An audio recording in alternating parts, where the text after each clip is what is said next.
Okay, we still have a few folks joining, but I think we're going to get started. Um, Welcome to our luncheon after lunch presentation on the 2024-2025 Local Government Efficiency Project program. Um, I am Kyle Wilbur. I am with the Division of Local Government Services at the Department of State. Today I'll be joined in the presentation by Carl Ublocker, who is a project manager for the Capital Region, Hudson Valley, and Long Island regions. Eric Arena, who is a project manager for the Mohawk Valley, North Country, Central New York region. Sam Morial, who is the project manager for Western New York, Finger Lakes, Southern Tier region, as well as Chris Grant, who is a program manager here at the Department of State and who also works on projects in the western part of the state in particular. Again, thanks for joining us. Just a couple rules for the presentation. You are all entered in as attendees. The intent of this program is to introduce or reintroduce folks to the Local Government Efficiency Grant Program. We're not technical experts, so if you're having IT problems, please don't call our office. Maybe log out and log back in. But we'll be offering this again on Thursday night at 7 o'clock if you want to join then. But I think things will be fine. Folks are pretty much used to WebEx and Teams and other platforms by now. We will be asking folks to submit your questions in the chat. We will be able to answer the technical questions today if we have time, but substantive questions must be submitted in writing via the chat or LGE program at dos.ny.gov. We'll share that link later on.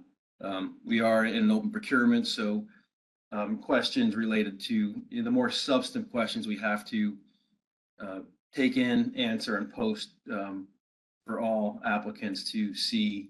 That'll be done on January 6, 2025, and we'll repeat that information as we go. Again, I'm Kyle Wilbur. Thank you all for coming. We're still getting folks joining. We're very excited that our attendee list as of noon today was over 250 people. So that's great for us, and we hope that foreshadows the number of applications we're going to get for this year's program. Many of you may have applied before. If you did, you might have been aware that normally we release this in the spring as part of the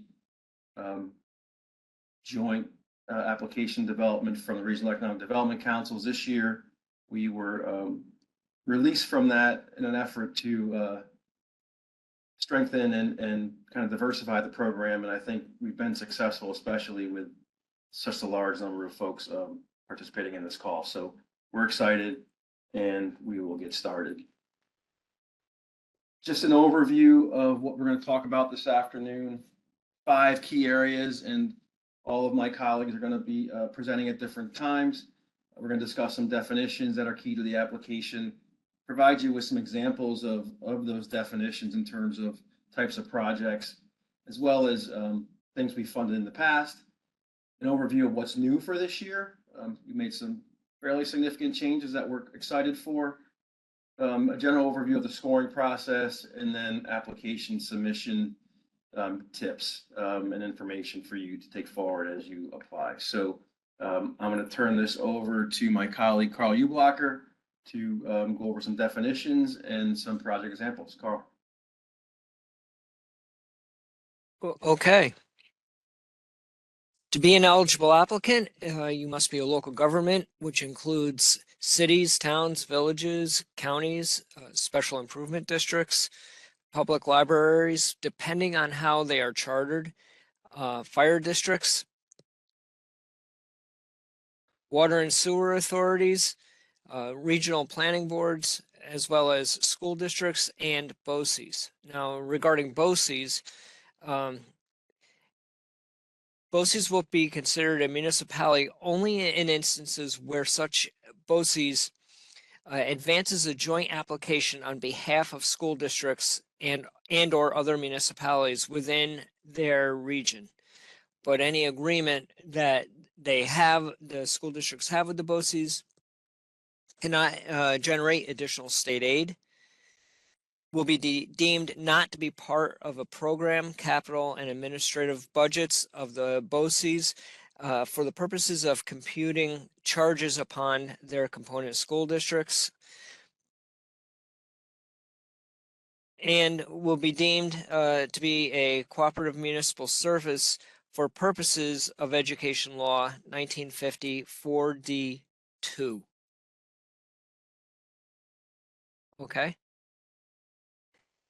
Intermunicipal cooperation is basically an agreement entered into by two or more municipalities pursuant to Article 5G of the GML.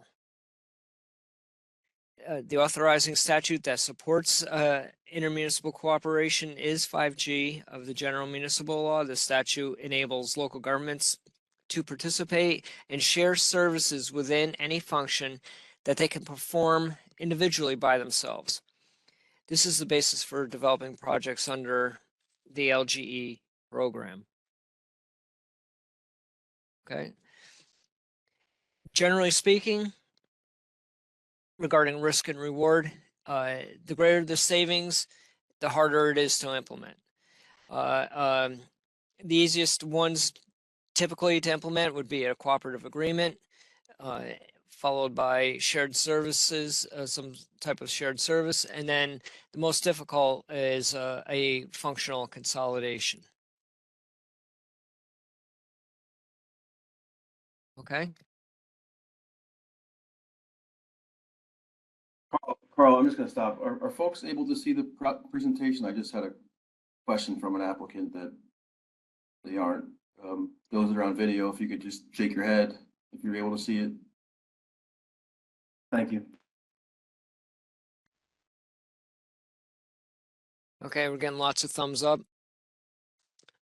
Okay, a cooperative agreement is a type of arrangement where there is an agreement to aggregate demand to get lower prices from suppliers, often used by government agencies to reduce costs of procurement. Cooperative agreements are among local government partners who continue to provide such services individually. These can include like a healthcare consortium or a prescription benefit consortium, shared facilities and equipment, or bulk purchasing. Westchester County and Suffolk County at one time had a portal where municipalities can join together to purchase products, and it saved a fair amount of money. Okay. Carl, just one more thing. We will share the slides if folks are having a problem. Okay, shared services is the joint provision, performance, or delivery of a service, facility, activity, project, or undertaking by two or more municipalities. These could include water and wastewater services, snow plowing, or shared courts. Okay. And a functional consolidation is where one municipality basically gives up that function and allows another municipality to provide that service for them. And that could include such things as shared code enforcement and assessment, highway services, and police departments.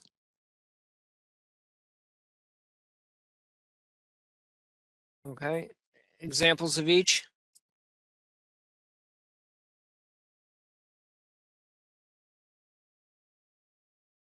This was an earlier LGE grant that was awarded to a town and village in a very far western part of the state, the town of Ripley and the village of Westfield.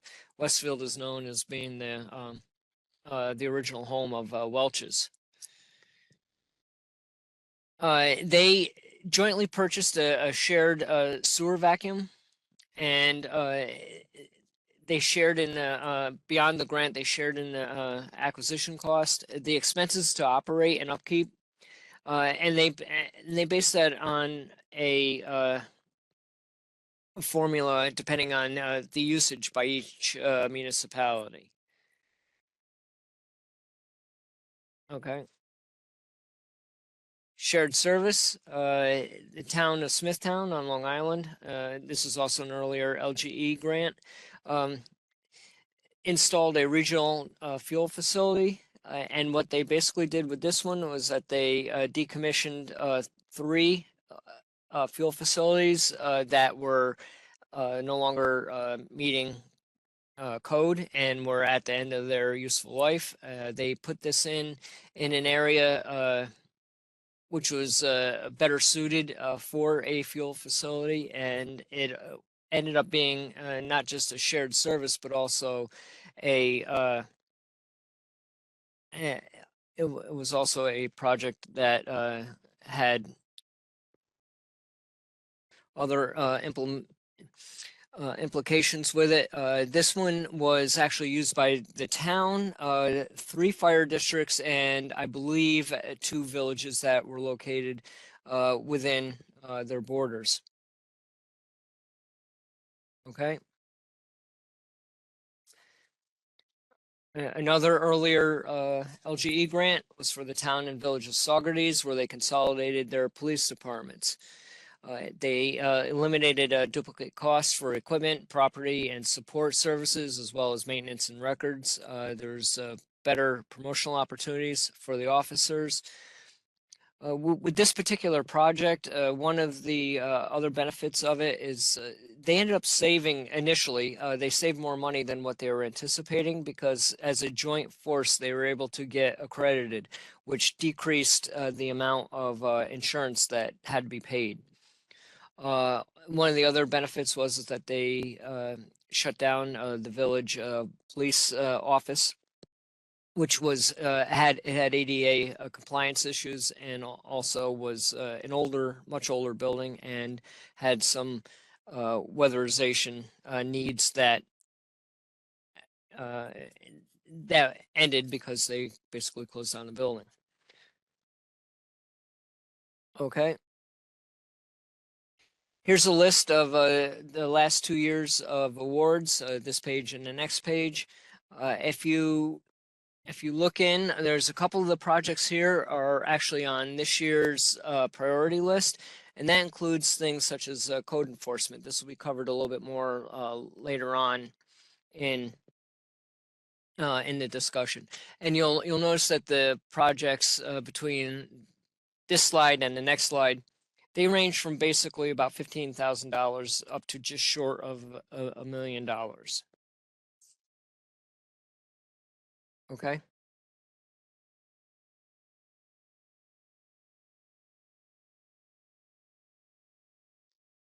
Okay, again, there's things on here that are priorities for this upcoming round. Like you'll see, the bottom one is for a fire and EMS services study. EMS is another is a priority for this coming year, as well as further up on the list, you'll see for the Livingston County Water and Wastewater Authority.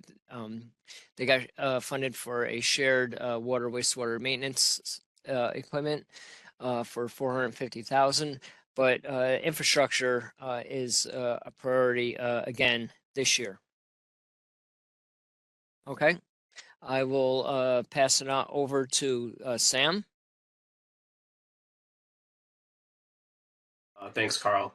So new for 2024, 2025. So the amount of available funding has increased from $4 million to $8 million. And we have two main categories of grants are implementation grants and planning grants. So for implementation, we have up to $7.2 million available. That's 250,000 per applicant, up from what was previously 200,000. And then 1.25 million per application. That's up from previously 1 million. And the implementation grants have a 10% local match of the total project cost. And then for planning grants, we have up to 800,000 available. That's 20,000 per applicant, 100,000 per application, and the local match for a planning grant is 50% of the total project cost. Okay. So new for this year is we have created different categories of grants within the program. So for a regional project, that would be something that has 4 or more applicants, and it must be led by either a regional planning board or a county. And that can combine planning and implementation into a single grant. And then we have local projects, which are your traditional, what has been the historic LGE grants. So those are 3 or fewer applicants. Any local government can be the lead, and these are either planning or implementation. Okay. So we have identified 5 target functions. These will get priority points. And what we have identified is number 1, information technology services and cybersecurity. Number 2, emergency services. Number 3, multi-municipal or countywide code enforcement and planning. Number 4, water and wastewater management. And number 5, climate change mitigation. Okay. And also new this year, we have created something called a qualification grant. So this is a 1-year grant of up to $20,000 to allow either regional planning boards or counties who are leading a regional project to evaluate and select a project for the next round. So that just means, getting everything together, making sure that, the project is sound. And we're going to talk about scoring here coming up. So some of the things that, in terms of scoring that we look for, the expected number of co-applicants, the number of services and functions that are being impacted, regional planning experience, and project readiness, proposed deliverables, and budget and work plan detail. Okay. And now I'm going to be turning it over to Eric to talk about scoring. Okay, thanks, Sam. Now let's see how LGE applications will be scored on a competitive basis. These are for regional and local projects specifically. Okay. So priority points will be given to the following: 1, regional projects, 2, implementation projects resulting from a previous LGE grant that was applied for. 3, the unfunded projects listed in any CWSSI plan that was delivered to the state. And 4, any project whose focus is a priority function. Okay. After priority points, scoring will be based upon project-specific criteria. Firstly, scorers will assess the need for the project in terms of financial, operational, and service delivery challenges. Then by the degree of commitment evidenced by intermunicipal agreements.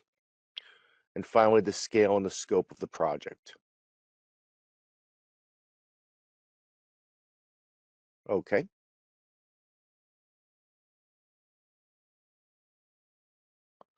Project planning will be evaluated by reviewing comprehensive plans held by the lead applicant and co-applicants.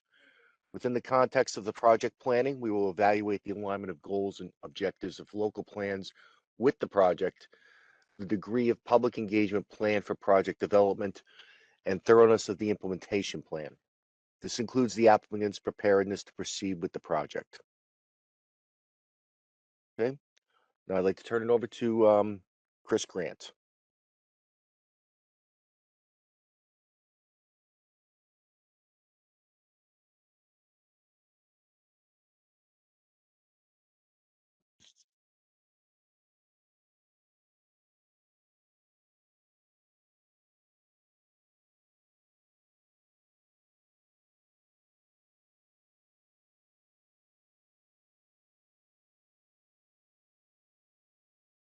Okay, Chris might be having some technical difficulties, the joy of 21st century. but I'll step in. This is Kyle again until Chris can jump on. Really, what this is about, we've thought fairly significantly about project setup and what we want and try to incentivize local governments to be thinking about. So planning is really the basis of all of our projects, right? So we've included this year, we want to see how the project fits into local government's comprehensive plans and comprehensive planning processes. So we want to take a little bit of time to talk about kind of what we mean by that.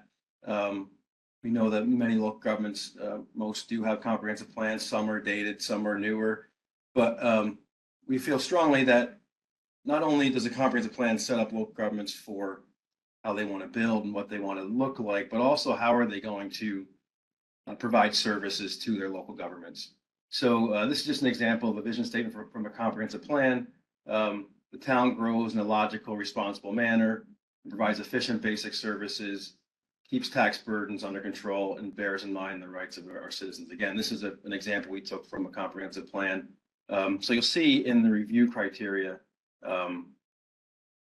we will be looking at how projects fit into the comprehensive plan and other planning documents of the involved local governments. So, comprehensive plans include both goals, objectives, and actions.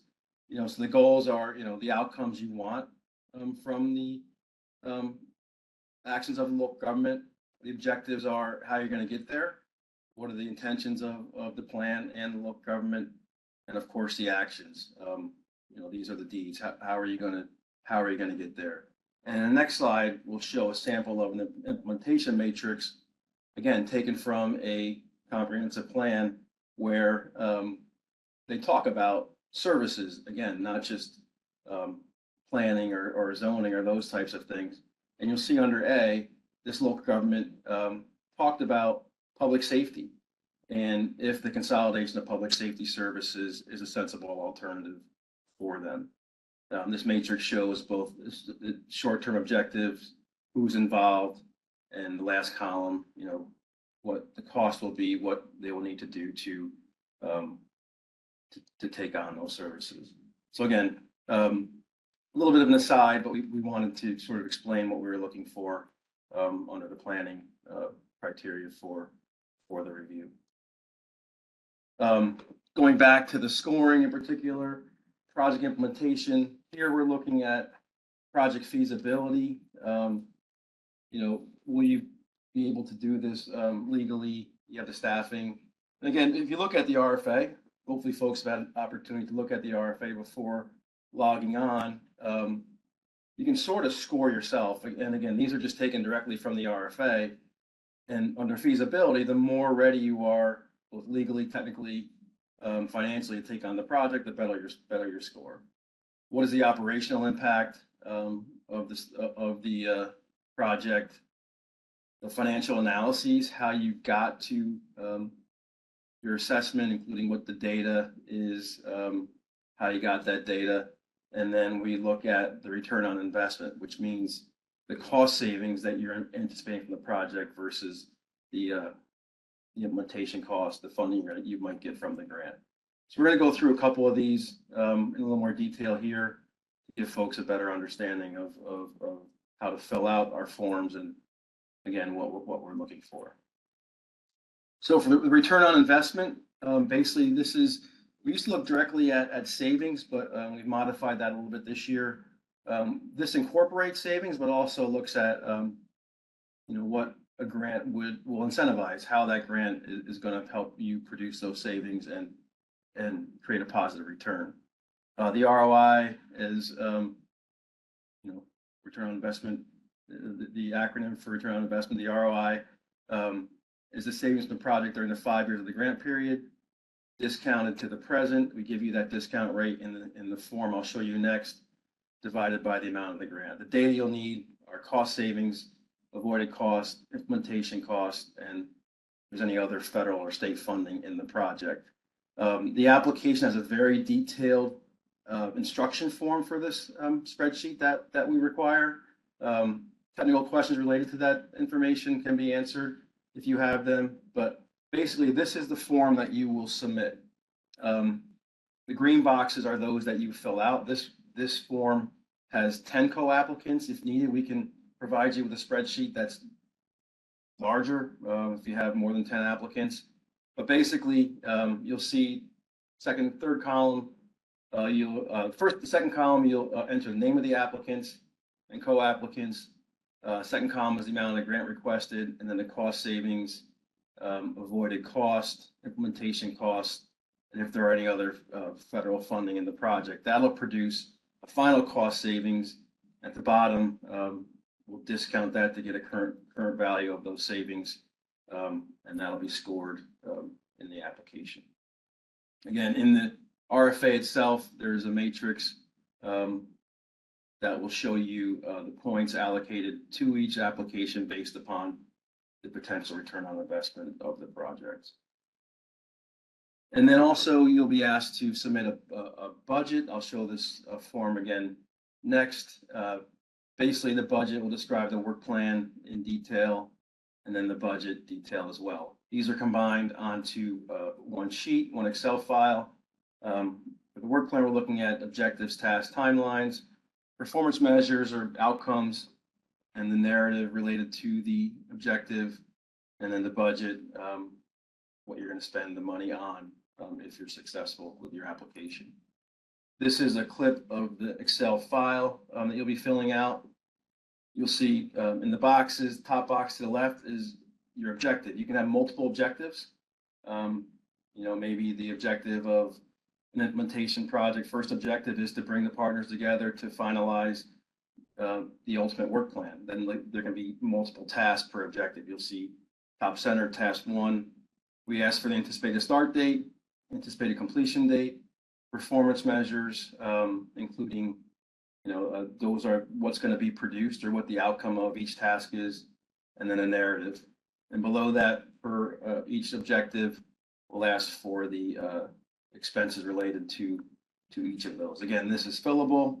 On our form, I don't have a copy of, but on our form, if you get to the bottom and it's not filled out appropriately, there'll be a red box at the bottom, and you'll have to rework the budget. So again, the ROI worksheet and the budget and work plan worksheet must be submitted as an attachment to your application. What are the eligible expenses? I guess that's good to know if we're filling out a budget. Really, most direct costs are eligible for the project. This includes legal and consultant services, capital improvements, and equipment. We do allow certain transitional personnel costs for the applicants and co-applicants, meaning if you have to hire somebody to work on the project, or if you have existing staff who will be directly assigned to work on the project, we can pay for those personnel costs for a period not to exceed 3 years. I've had that question a few times. Again, if it's you hire somebody directly, or if an existing staff member is being assigned to work on the project, those personnel costs can be paid for by the grant. Ineligible costs, there are a number of them. We don't include all of them here. Please refer to the RFA, but a few of the most important ones. Other salaries are not eligible. Contingency, indirect is not eligible. The operating expenses of school districts. We won't pay for expenditures previously funded through an LGE grant in the past. And then again, others, there's a whole list in the RFA. Alcohol is one, not surprising. There's other things that you cannot include in your application. Okay, so I'm back up. So I'm going to sort of finish this off with our presentation on the application. Just to give you we're going to go over tips for the application, things you need to think about. I'll have some clips from the online portal for you all we'll talk about. And we'll go to the chat box and see if there are any technical questions for us to answer. Very important, confirm your eligibility, right? There are the applicant eligibility is pretty extensive. The one thing we can't fund, obviously, are for-profit type things, But as Carl mentioned previously at the start of this, really any entity that is providing a service to residents, local residents, will be eligible. You have to have two applicants to apply. We don't allow single applications. We get the question a lot about, can I apply for a planning grant to look at internal efficiencies? No, that's not eligible. You have to have multiple applicants. Review the criteria carefully. We've worked pretty hard to define the scoring criteria, and I often say that, you know, if you're looking at an application, you can almost score yourself. Now, everybody's going to look at some of that criteria a bit differently, but you can almost interpret yourself if your application is going to be competitive or not. Think about the LGE program goals, right? The RFA is specific, it's clear.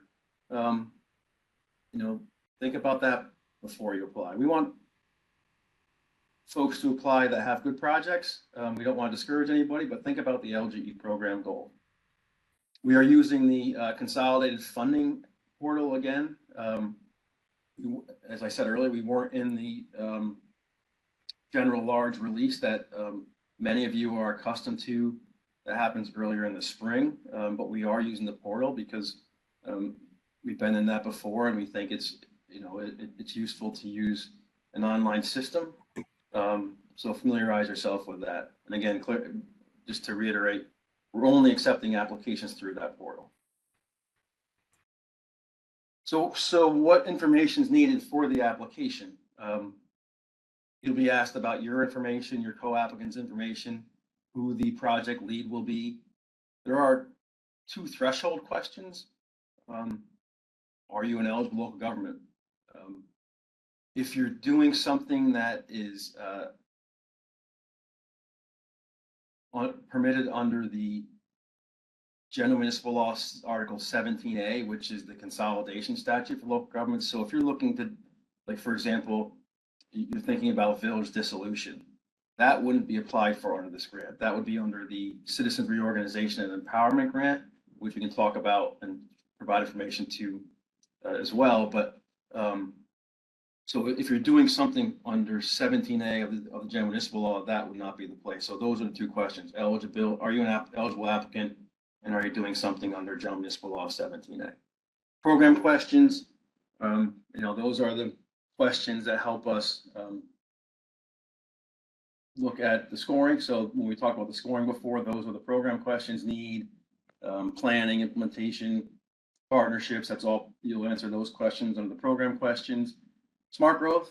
We are a smart growth agency. I'll talk about that briefly in a few slides. And then the attachments. We need the ROI worksheet. We need the budget and work plan worksheet. Other supporting information, you'll be able to provide that as well. And then the MWBE compliance form. We are required, all of our grantees have to meet MWBE compliance. So there's a compliance form that's submitted with the application that just makes sure that we know that you're aware of that requirement when you're applying. So you need to fill out that form. And then if you're successful, as you contract with us, we'll work to meet those MWBE goals. And finally, there's a local certification to sign the application. So those are the 6 core areas of the online application. So this is just what we did. We took some, for those who aren't familiar with the CFA portal, we took some screenshots of it. So when you log into in the application, when you go to the CFA portal, this is basically what you're going to see. You'll see 2 bubbles in the bottom right: log in or register. So if you've already created a registration, you'll just log in. If you're new, you'll have to create a registration. So if you're registering for the first time, what you'll do is you'll receive an email from the CFA system with your login information. That'll include a token number, which are both numeric and numeric and letters that you'll have to use every time that you log into the portal. The next screenshot is really what you'll see next. So if you're starting a new application, there'll be a bubble here that I want to start a new application. Start a new application associated with this profile. So, that's what you'll see. This is, I started a straw man application, shared fire services, hometown fire department, Joe Smith at yahoo.com. This is my application. I just started it. And then you can edit it, you can download it, you can cancel it, you can clone it, or you can proceed to the application. Importantly, there are a few technical considerations. The system asks if your computer is modern and standards compliant.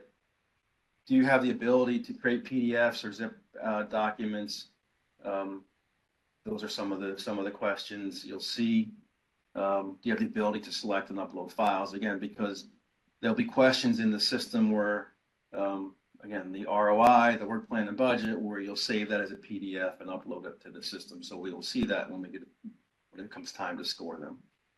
If applications are not uploaded, that's no information, and that the application will be provided a 0 for that score. So again, be clear on what forms are required and which ones are not.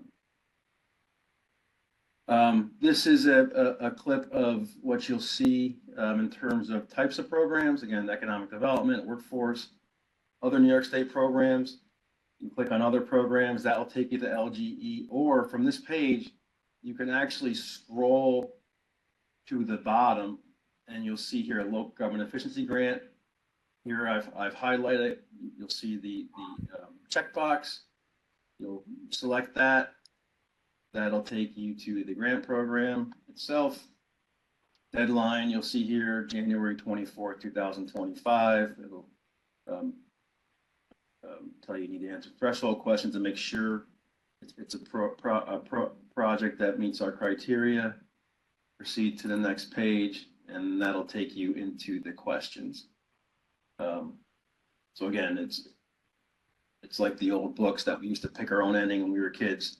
The system will take you into your application, into the type of project or program that you need. But again, you can find, if I go back here, when you get to the program window, if you just scroll down to the bottom, you should see local government efficiency grant as one you want to apply for. And then when you pick that, you still have to meet those threshold questions we talked about. Are you an eligible applicant? What are you planning to do? If you do, then you can proceed to the questions in the portal. All right, so briefly, smart growth questions I mentioned earlier. DOS is an infrastructure agency under Article 6 of the ECL. So if we're doing implementation projects, we have to make sure they meet the smart growth requirements. So all grants, awards, loans, assistance have to, to the extent practicable, be consistent with smart growth criteria. There's a number of questions. If it's planning grant, you don't have to. The system will, if you click planning, you won't have to answer those questions. If it's implementation, you will. MWBE, I think we're getting all very familiar with that requirement. I mentioned there's a compliance form that's just needs to be submitted to the application that acknowledges the fact that you are aware of the requirements, and then if you're selected, you will have to make good faith efforts, provide meaningful participation for MWBEs. We do that now, 30% goals total. Some key dates. The release date is already come and gone, obviously, November 12th of 24. Any substantive questions that you have need to be emailed to us. We also capture the ones from the chat today. Those are due by December 18th. And the reason why we have to do this is because we're in a open procurement, we have to provide answers to all the substantive questions to all potential applicants. So we can answer technical questions now and through this process, but up until the 18th, we're accepting those substantive questions. Those will be posted online on January 6th, and the due date is January 24th of next year at 4 p.m. That 4 p.m. deadline is not, that's not changeable. It's 401, you will not be able to submit your application. So remember, please start your application early to avoid any potential issues with the online application submission. We're the only application due that day, so I don't anticipate the system being too backlogged, but your own individual computer may have a problem, or it might be other issues, so start as early as possible. So again, the questions, please send them. If you don't have any today in the chat, please send the LGE program at dos.ny.gov. And we posted by January 6, 2025 at this link. This is a link for the program on our website. And you'll see them there. That is it for our overview. I will stop sharing. We'll look in the chat and see if looks like we have a number of questions. I will go through these. Some have to do with not being able to see the presentation. I apologize for that. But we will send the PowerPoint out to folks. And again, you can join us Thursday night at 7 o'clock as well if you not planning on watching the football game or whatever. But first one from Julia, I think we already answered this. Are school districts eligible? Yes, they are. A lot of can't see. Can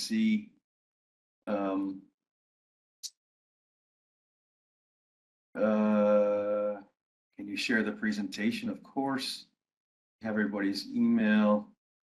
Can the grant be used to subsidize existing shared services projects, or do they have to be new?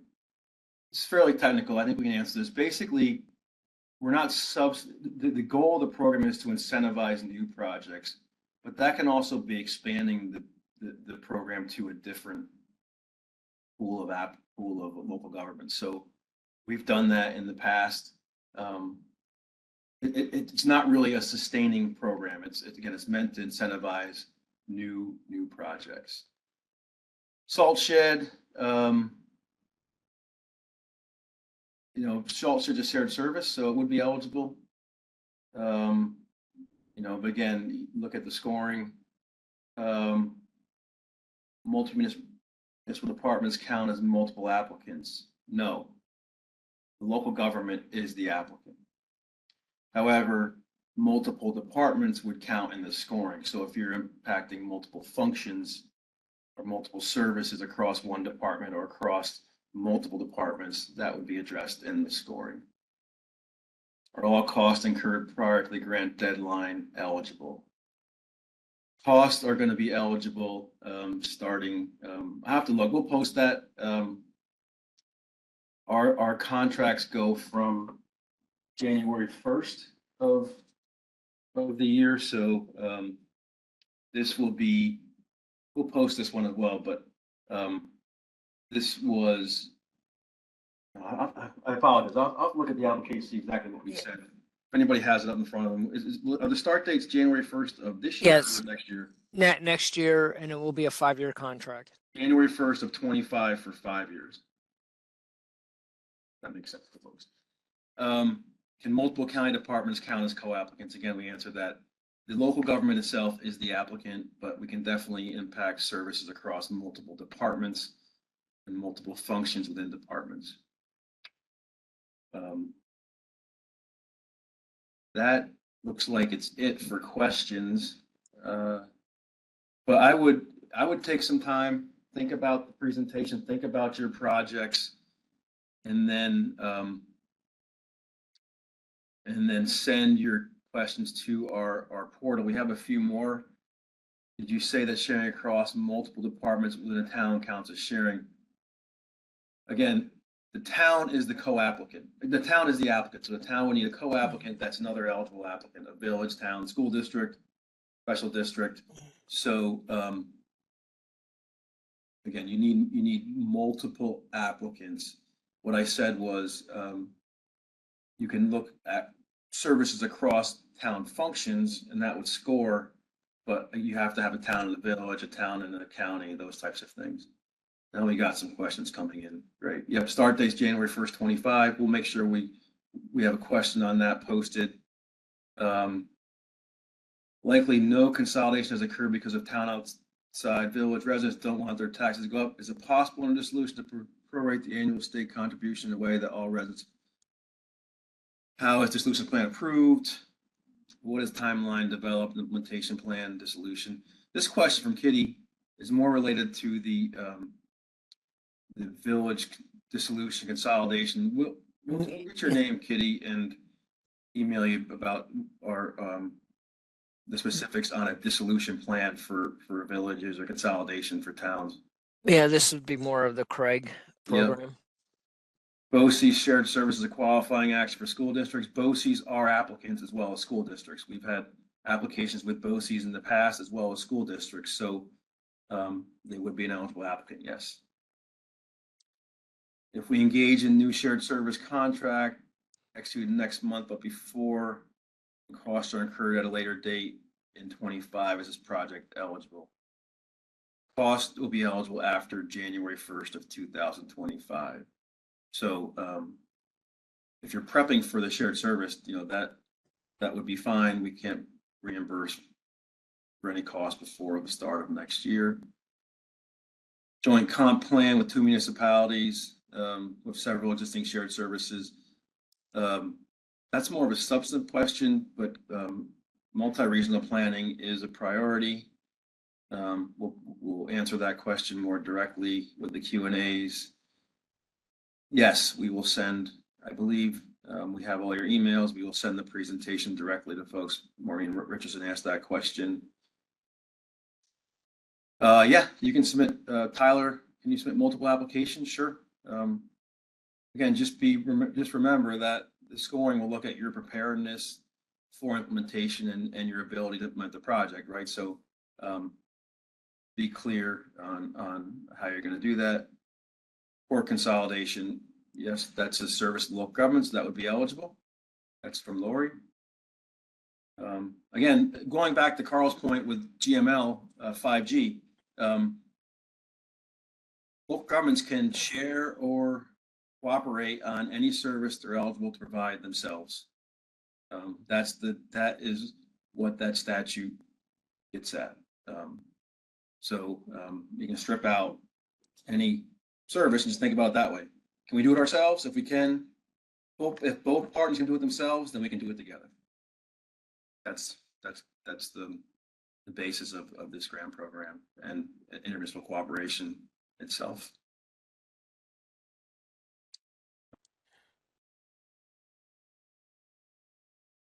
We can hang on for a few more minutes. We have time. Folks have questions. Again, very happy that everybody joined us today. We're excited for a number of applications. Just to go back to Sam's point on the funding, I mean, if you have 5 local governments, you can get up to $1 million to do an implementation project. Or if you have 6 local governments, you get up to 5 local governments, you get up to $1.25 million for an implementation project. Pretty significant funding. The match, the one thing we didn't talk about that we should be clear, the match is local match for the grants.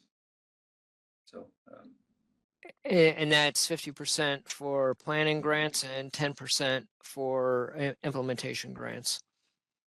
can school district application by itself or must it be a co-applicant? All applications must have 2 applicants at least, an applicant co-app. The school district does not have to submit with a BOCES, if that's the question.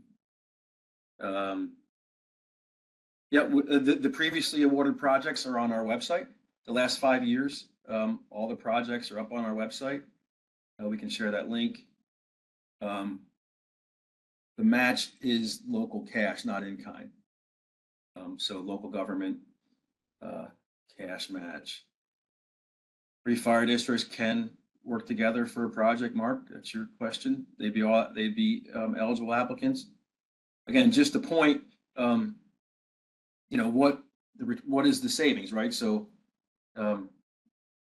for all projects, you'll have to look at how's the current service being provided, how's it going to be provided after the project, and what those savings will be. So, you know, for the fire district project, Mark asked about regional repair facility. You know, you'll have to do an analysis of the cost savings doing it the way it is versus the new program. A lot of questions. Thank you. Much appreciated. Back to that question about with the school district, it can be, you must have a co-applicant, but it can be another school district, a BOCES and or a other municipality, town, village, other form of local government. As long as they're able to provide those services individually. Correct. Did we get this question from Lori Fox? Would a core consolidation between communities be eligible? Yep, I Yes. answered that one. Yep. Got it. Okay. Just saw that was the last one. Okay. And then could submit. If we perform a project that has benefits to other communities, but we don't have an IMA, is this project eligible? I would, so, again, just to step back, you have to have 2 co-applicants at least, right?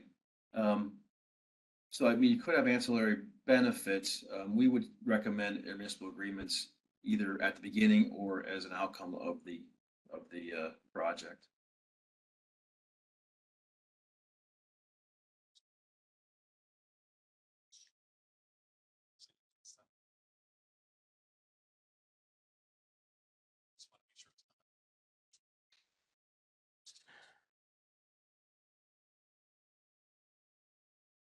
We've done this program for quite a while.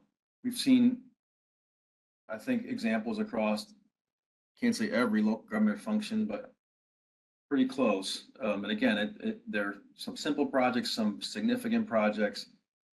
And we're trying to incentivize folks to think differently, and more and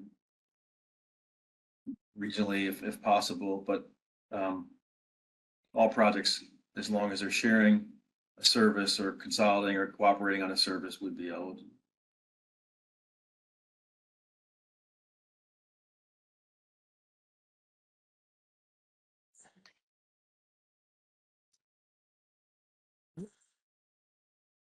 There's no other questions, we can close out. Again, this is, let me just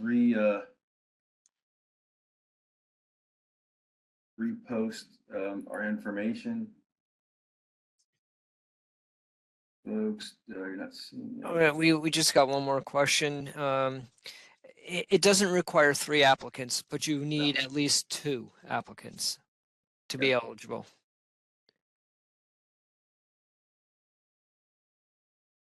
Our email is lgeprogram@dos.ny.gov.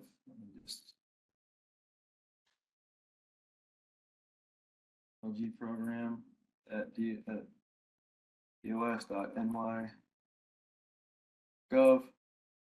That's our email. And you can find the program. We'll share these slides around and all the links are in it as well. All the information is posted on our website, the compliance forms, the spreadsheets, the RFA itself. The list of last 5 years of grants are posted on the funding page. You'll be receiving likely, I believe, the reason why you're on here is you were the recipient of emails from DOS. We have 2 more planned with information for folks over the grant period, application period. So we'll keep reminding you about the deadline. So thank you. One last call for questions. And after we're in the procurement period, so we have to be a little, a little specific on what we can provide, but we do have our project managers. After the deadline, we'll be happy to talk to folks about potential projects if you can't get in this round. Code enforcement assessment. That's, can you give me an example of assessment or code enforcement?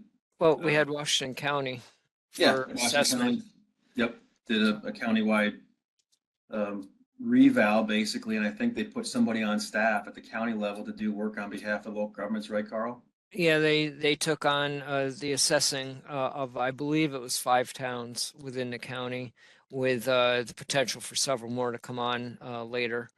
Um, but as part of that, they did a reval to get the municipalities up to 100%, and then they back charge the municipalities a certain amount to do the um, to cover that service, but it was a savings for the municipalities because it would cost them less than what they were paying their assessors, and it was also a bit of a moneymaker for the county because collectively they were getting between those 5, they were getting in more than the salary and benefits cost, the salary and benefits cost for the person that they hired.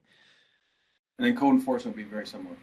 Yep. Countywide or multi-municipal code enforcement. Doesn't need to be countywide. Yeah, if I could jump in and add something to that. Wyoming County, getting feedback here, did a countywide code enforcement study, and I think it went fairly well. I think there are materials from that that we can share. Of course, we'll ask the regional planning board head, but we will post it on our website if it's okay with him.